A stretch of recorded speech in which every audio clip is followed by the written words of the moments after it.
वह जीवाणु जिसे सीवर के विघटन के लिए ऑक्सीजन की आवश्यकता होती है वायुजीवी जीवाणु कहलाते हैं।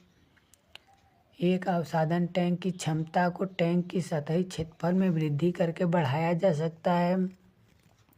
पानी से रोगजनक जीवाणु को मारने की क्रिया कीटाणु शोधन कहलाती है।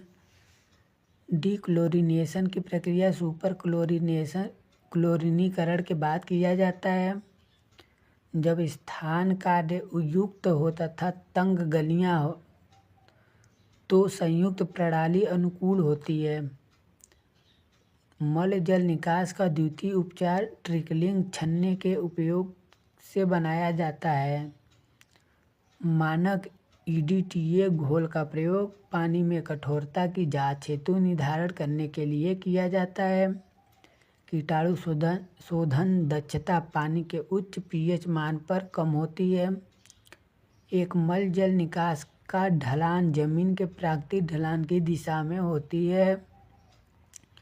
सीवर बिछाने के लिए सामान्यतः प्रकाशिक पटरियां व बोनिंग छड़ की सहायता ली जाती है।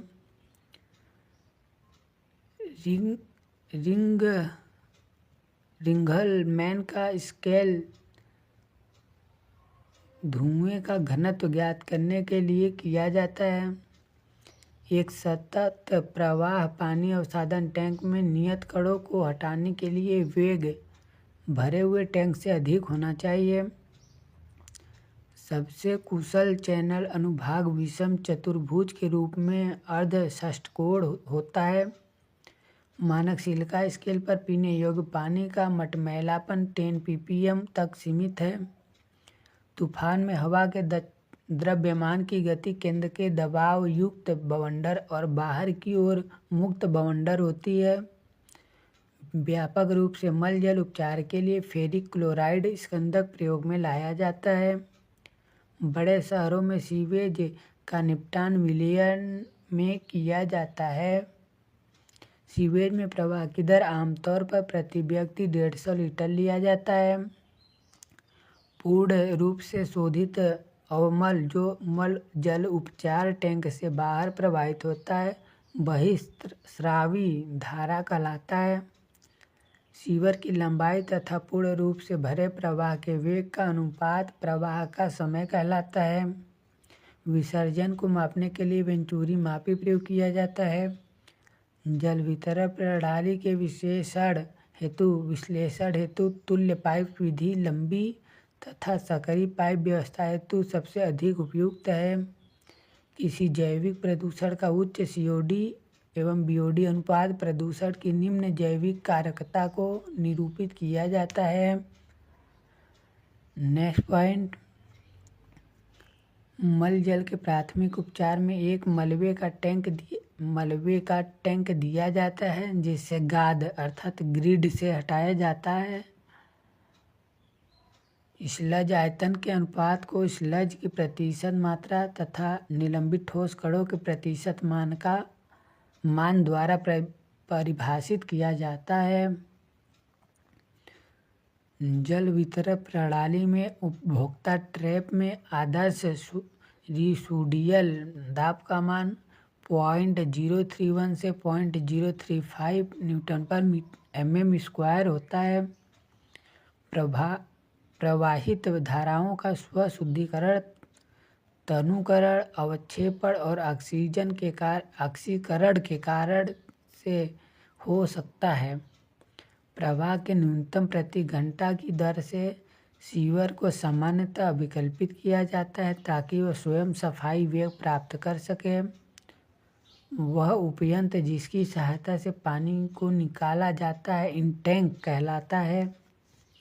संचय सीवर में आउटफॉल सीवेज को इकट्ठा करके संयंत्र तक पहुंचाता है। वह ट्रैप जो पानी के पाइप के बंद सिरे पर लगाया जाता है वृत्ताकार ट्रैप कहलाता है।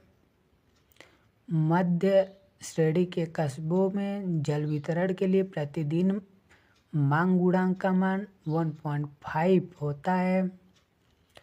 क्लोरीनीकरण में भंजक बिंदु क्लोरीनीकरण बिंदु से पहले की क्लोरीनीकरण, पश्च क्लोरीनीकरण कहलाती है। वर्षा आरंभ होने के पश्चात वर्षा जल को सीवर पाइप तक पहुंचने में लगा समय सांद्रण काल कहलाता है। और स्वशोधी वेग का मान कम व्यास के पाइप के लिए अधिक होता है। पानी में निलंबित कड़ी पदार्थ का स्वशोधी वेग 1 मीटर पर सेकेंड होता है। महीन बालू एवं मृत्तिका का स्वशोधी वेग 0.15 मीटर पर सेकेंड होता है। 30 सेंटीमीटर या कम व्यास के पाइप के लिए 1 मीटर पर सेकेंड स्वशोधी वेग होता है। 60 सेंटीमीटर से अधिक व्यास के पाइप के लिए 0.60 मीटर पर सेकेंड स्वशोधी वेग होता है। सीवर पाइप का व्यास जब 100 mm होती है तो उसका ढाल 1:60 दिया जाता है। सीवर पाइप का व्यास जब 150 mm होता है तब ढाल 1:100 दिया जाता है। स्वच्छता सीवेज तथा वर्षा जल संयुक्त रूप से प्रवाहित करने वाले सीवर संयुक्त सीवर कहलाते हैं। सीवर पाइप पृथक प्रणाली के लिए सीमित सीवेज प्रवाह के लिए अधिक उपयुक्त रहता है। वृत्ताकार सीवर कहलाता है। सीवेज में उपस्थित ऑक्सीजन की मात्रा विलंकर विधि द्वारा ज्ञात किया जाता है। पानी द्वारा जो मृदा प्रवाहित होती हैं और परिवहन के दौरान जमना शुरू हो जाती हैं वह जलोढ़ मृदाएं एलुवियल सॉइल कहलाती हैं। नदियों के उद्गम तथा झीलों के तली पर जमी मृदा सरोवरी मृदा लैकुस्ट्रियन कहलाती है। एओलियन मृदा वायु द्वारा परिवहित की गई होती है। मृदा के बड़े कण हवा द्वारा प्रवाहित होता है तो टीला डुन्स कहलाता है।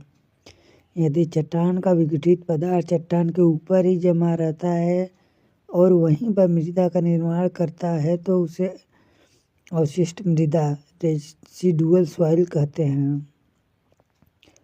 रेत के कणों का आकार 0.075 mm अर्थात 75 म्यू से 4.75 mm के मध्य होता है। बजरी यानी ग्रेवल के कणों का आकार 4.75 से 80 mm के मध्य होता है। सिल्ट के कणों का आकार 0.007 से लेकर 0.075 mm अर्थात 2 म्यू से 75 म्यू के मध्य होता है। चिकनी मिट्टी अथवा मृत्तिका यानी क्ले के कणों का आकार 0.0002 से 0.002 mm तक होता है। ओनली स्टोक लॉ फॉलो करता है। मृत्तिका का निर्माण चट्टानों के रासायनिक अपक्षय से होता है। बेंटोनाइट मृदा ग्राउटिंग कार्य के लिए प्रयोग की जाती है। मृत्तिका में सबसे अधिक सुगठिता का गुण पाया जाता है। ससंजनहीन मृदाओं में एकल कड़ी संरचना का गुण पाई जाती है। रेत व ग्रेवल में रिक्तता अनुपात ई का मान 0.3 से 1 के बीच होता है। समांग होमोजीनियस मृदा में एकल कड़ी संरचना पाई जाती है। गुरुत्वीय बल प्रभावहीन मृदा कणों का माप 0.5 × 10⁻³ mm होता है। काली कपासी मृदा में उर्वरी संरचना फ्लोकुलेंट स्ट्रक्चर पाई जाती है। नेक्स्ट पॉइंट, ऐसी मृदा पिंड जिसमें ठोस वायु व जल तीनों विद्यमान रहते हैं आंशिक रूप से संतृप्त मृदा पिंड कहलाती है। मृदा पिंड में रिक्त स्थानों का आयतन तथा ठोस कणों के आयतन का अनुपात रिक्ततानुपात वाट्स रेशियो कहलाता है। मृदा पिंड में रिक्त स्थानों का मान रंध्र स्थानों के मान पर निर्भर करता है। मृदा का संतृप्त अवस्था में संतृप्त अंश 100% अर्थात 1 होता है। मृदा का शुष्क अवस्था में संतृप्त अंश का मान 0 होता है। मृदा प्रति 10 में जल के भार तथा ठोस के कणों के भार के अनुपात को जलांश वाटर कंटेंट कहते हैं। पिक्नोमीटर विधि द्वारा मृदा में जलांश की मात्रा ज्ञात किया जाता है। मृदा का जलांश ज्ञात करने के लिए मिट्टी को 105 से 110 डिग्री सेंटीग्रेड ताप पर गर्म किया जाता है। पिक्नोमीटर विधि से मृदा का जलांश ज्ञात करने के लिए मृदा का विशिष्ट गुरुत्व ज्ञात करना आवश्यक होता है। कार्बनिक मृदाओं का जलांश ज्ञात करने के लिए 60 से 80 डिग्री सेंटीग्रेड तक गर्म करना चाहिए। मृदा का जलांश ज्ञात करने के लिए मृदा की 300 ग्राम मात्रा ली जाती है। विशिष्ट गुरुत्व स्पेसिफिक ग्रेविटी की इकाई कोई नहीं होती है। मृदा कणों के विशिष्ट गुरुत्व का मान सामान्यतः 2.6 व 2.7 के मध्य लिया जाता है। मृदा के सामर्थ्य विशिष्ट गुरुत्व पर निर्भर करती है। मृदा पिंड का घनत्व सूचकांक का मान 0 से 1 के मध्य होता है। जब मृदा प्रकृति में एकदम ढीली अवस्था में होती है तो उस समय का घनत्व सूचकांक ID का मान 0 होता है। सघन अवस्था के लिए मृदा का घनत्व सूचकांक का मान 1 होता है। मृदा का घनत्व विशिष्ट गुरुत्व रिक्तानुपात एवं संतृप्त अंश पर निर्भर करता है। नेक्स्ट पॉइंट, इम्पोर्टेंट टॉपिक,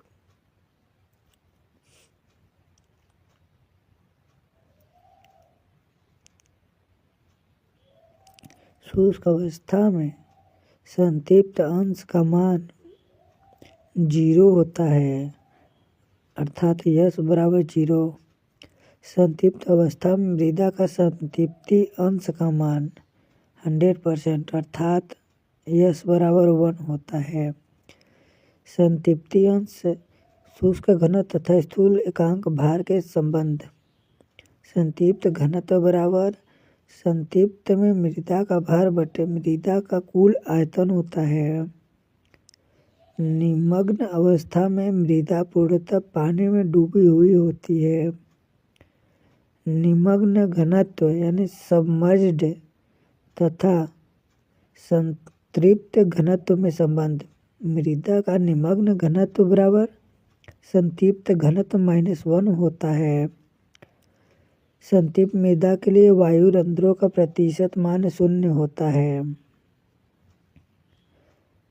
रिक्तता अनुपात तथा संरंध्रता में संबंध। संरंध्रता n बराबर रिक्तता अनुपात E/1 प्लस रिक्तता अनुपात E होता है। मृदा में उपस्थित विभिन्न परिमाप वाले कणों की अलग अलग मात्रा ज्ञात करने को कण परिमाप विश्लेषण कहते हैं। चालनी के जालियों का आकार वर्गाकार होता है। चालनी को IS 460 और 1962 भारतीय मानक के अनुसार वर्गीकृत किया जाता है। भारतीय मानक के अनुसार सबसे छोटी माप की चालनी का नंबर 45 म्यू अर्थात 0.045 mm होता है। 1 म्यू बराबर 10⁻³ mm होता है। 75 म्यू से कम माप के कणों का वितरण चालनी विश्लेषण से ज्ञात करना संभव नहीं है। स्टोक के नियम के अनुसार जल में निलंबित कणों के नीचे बैठने की दर कण के माप के वर्ग के समानुपाती होती है। स्टोक नियम 0.0002 mm से 0.2 mm माप के कण के लिए लागू होती है। कोलॉइडी कणों का माप 0.0002 mm से कम होती है। 75 म्यू से अधिक माप के कणों के लिए अवसादन विश्लेषण अर्थात सेडिमेंटेशन एनालिसिस किया जाता है। नेक्स्ट इम्पोर्टेंट पॉइंट, समानता गुणांक मृदा के D60 व D10 का अनुपात होता है। यदि किसी मृदा में सभी कणों की माप एक समान हो तो समानता गुणांक का मान 1 होगा। समवर्गी मृदा यानी यूनिफॉर्मली ग्रेडेड सॉइल के लिए समानता गुणांक का मान 1 से 5 तक होता है। यदि समानता गुणांक का मान 5 और 15 के मध्य है तो मृदा कुवर्गी मृदा है अर्थात पुअरली ग्रेडेड सॉइल होगी। रेत के लिए वक्रता गुणांक का मान 4 से अधिक होता है। यदि समानता गुणांक का मान 15 से अधिक है तो मृदा सुवर्गी मृदा अर्थात वेल ग्रेडेड सॉइल होगी। वक्रता गुणांक का मान D30 के वर्ग तथा D10 व D60 के गुणनफल का अनुपात होता है। ग्रेवल के लिए वक्रता गुणांक का मान 6 से अधिक होता है। सुवर्गी मृदा के लिए वक्रता गुणांक कोफिशिएंट ऑफ कर्वेचर का मान 1 और 3 के मध्य होता है। सुघट्य अवस्था और अर्ध ठोस अवस्था में अंतर को सुघट्य सीमा अर्थात प्लास्टिक लिमिट कहते हैं। संकुचन सीमा श्रिंकेज लिमिट अर्ध ठोस व ठोस अवस्थाओं का अंतर होता है। द्रव सीमा अर्थात लिक्विड लिमिट द्रव व सुघट्य अवस्थाओं में भेद करती है। द्रव सीमा द्रव व सुघट्य अवस्थाओं में भेद करती है। जब 3 mm व्यास का मिट्टी का धागा टूटना आरंभ हो जाए तो वह सुघट्य सीमा यानी प्लास्टिक लिमिट्स कहलाती है। जिन मृदाओं का सुघट्यता सूचकांक का मान अधिक होता है वे मृदा संपीड्य कंप्रेसिबल मृदा होती है। यदि मृदा की संपीड्यता का मान उच्च होता है तो मृदा कम पारगम्यता वाली अर्थात लो परमीबिलिटी होगी। यदि मृदा का सघनता सूचकांक का मान 0 है तो मृदा द्रव सीमा पर होगी। यदि मृदा का सघनता सूचकांक का मान 1 इकाई है तो मृदा सुघट्य सीमा पर होगी। यदि सघनता सूचकांक का मान ऋणात्मक है तो मृदा द्रव की तरह व्यवहार करती है। यदि द्रव सीमा एवं सुघट्य सीमा का मान 1 है तो मृदा स्थूल कणों वाली तथा ससंजनहीन मृदा होगी। नेक्स्ट पॉइंट, उच्च सघट्यता वाली अकार्बनिक मृत्तिका को CH से सूचित किया जाता है। यदि किसी मृदा का संकेत Ml है तो मृदा निम्न संपीड्य वाली अकार्बनिक सिल्ट लो कंप्रेसिबिलिटी सिल्ट होगी। मध्यम संपीड्यता वाली अकार्बनिक सिल्ट को Mi से सूचित किया जाता है। निम्न संपीड्यता वाली सिल्ट एवं मृत्तिका का द्रव सीमा 35% से कम होता है। उच्च संपीड्यता वाली सिल्ट एवं मृत्तिका का द्रव सीमा 50% से अधिक होता है। मृदा के स्थलीय पहचान के लिए वेट एवं मैनिपुलेटेड सामर्थ्य परीक्षण किया जाता है। पदार्थ का वह गुण जिसके कारण उसमें से पानी बह सकता है पारगम्यता अर्थात परमीबिलिटी कहलाती है। साफ ग्रेवल की पारगम्यता 1 से अधिक अर्थात उच्च पारगम्यता होती है। मृत्तिका की पारगम्यता का मान 1×10⁻⁵ से कम अर्थात अपारगम्य होता है। स्थूल रेत की पारगम्यता का मान 1×10⁻² सेंटीमीटर/सेकंड होता है। पारगम्यता की इकाई सेंटीमीटर/सेकंड होती है। सिल्ट युक्त रेत की पारगम्यता गुणे 10⁻³ से 1 गुणे 10⁻⁴ अर्थात निम्न पारगम्यता होती है। उच्च पारगम्यता वाली मृदाओं का पारगम्यता स्थिर विधि या अचल शीर्ष परीक्षण कांस्टेंट हेड परमीबिलिटी विधि द्वारा ज्ञात किया जाता है। चर प्रतिवर्ती और स्थिर शीर्ष पारगम्यता परीक्षण निम्न पारगम्यता वाली मृदा के लिए उपयुक्त होती है। मृदा का संघनन करने से उसके अपरूपण धारण क्षमता और स्थायित्व में वृद्धि होती है। असंजक मृदाओं की कुटाई के लिए कंपन रोलर अर्थात वाइब्रेशन रोलर का प्रयोग किया जाता है।